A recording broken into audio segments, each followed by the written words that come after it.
2 பசங்க இருக்காங்கன்னு வச்சுக்கோங்க சார். பெரிய பையனுக்கு கல்யாணம் ஆயிருக்கு. 2வது பையனுக்கு பண்றாங்கன்னா, பெரிய பையனுக்கு எவ்வளவு என்ன போட்டாங்க? சொல்லுவாங்க, பெரிய பொண்ணு வந்து இவ்ளோ நகை போட்டுட்டு வந்திருக்காங்க.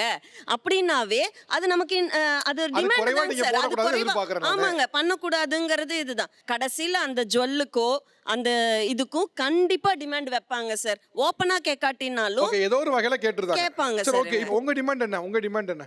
இப்ப பொண்ண டாக்டருக்கு படிக்க வச்சிருக்கோம்னா, பையனும் அந்த அளவுக்கு படிச்சிருக்கணும் இல்லைங்க சார். ஒரு அது ஓகே, அது சிம்பிளா ஓகே. ஒரு டிகிரின்னு நல்லா எப்படிங்க சார் முடியும்? ஓரளவுக்கு படிச்சிருக்கணும்.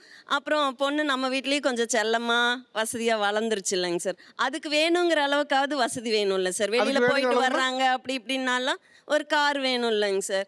அப்புறம் அவங்க நம்ம வீட்ல ஓன் ஹவுஸ்ல தான் இருக்காங்க.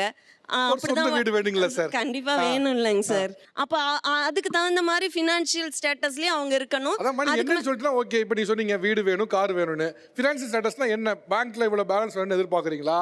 இல்ல என்ன? அது ஓரளவுக்கு இருக்கணும் தாங்க சார். ஆமாங்க ஓரளவுக்கு எவ்வளவு தெரியலையே.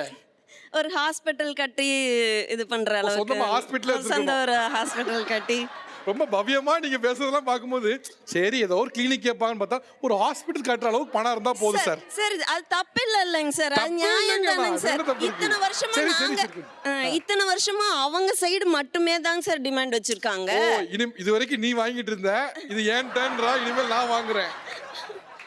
வேற அவங்க பிரியப்பட்டா மாப்பிள்ளைய வீட்டுக்கு அனுப்பிச்சு வைக்கலாங்க சார். இத்தனை நாள் நம்ம பொண்ணு அனுப்பிச்சு வச்ச மாதிரி அவங்க மாப்பிள்ளைய அனுப்பிச்சு வைக்கலாங்க சார்.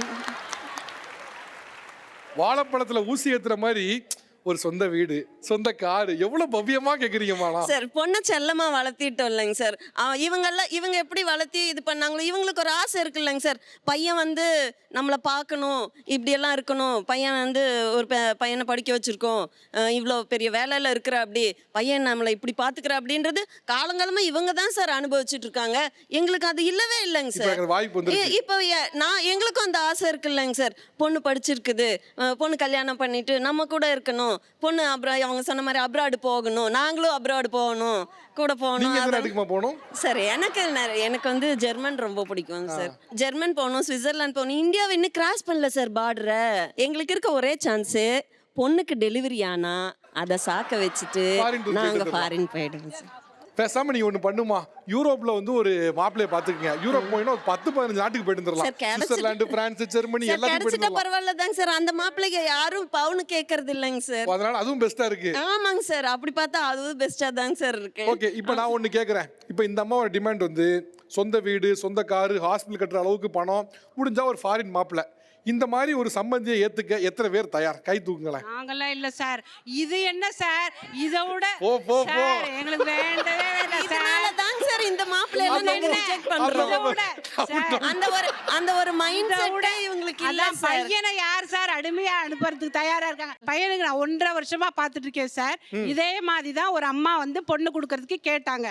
என்ன சொன்னாங்கன்னா, பொண்ணை தரேன், ஆனா எனக்கு வந்து ஒரே பொண்ணு, அதனால வந்து அம்மா அப்பா நாங்க பொண்ணோட வருவோம்னு சொன்னாங்க. சரி அப்படியா, சம்மதம், பரவாயில்ல அப்படின்னு சொல்லிட்டேன். அவங்க என்ன சொன்னாங்கன்னா, நானும் எங்க அம்மா அப்பாவுக்கு ஒரே பொண்ணு, அதனால எங்க அம்மா அப்பாவையும் நீங்களே பார்க்கணும் அப்படின்னு சொன்னாங்க. சரி அதுக்கும் சம்மதம் நாங்க சொல்லிட்டோம் சார். இதோட என்ன ஸ்பெஷல் ஐட்டம்னா, நீங்க எங்க போவீங்க, இதுதான் சார் நடைமுறை.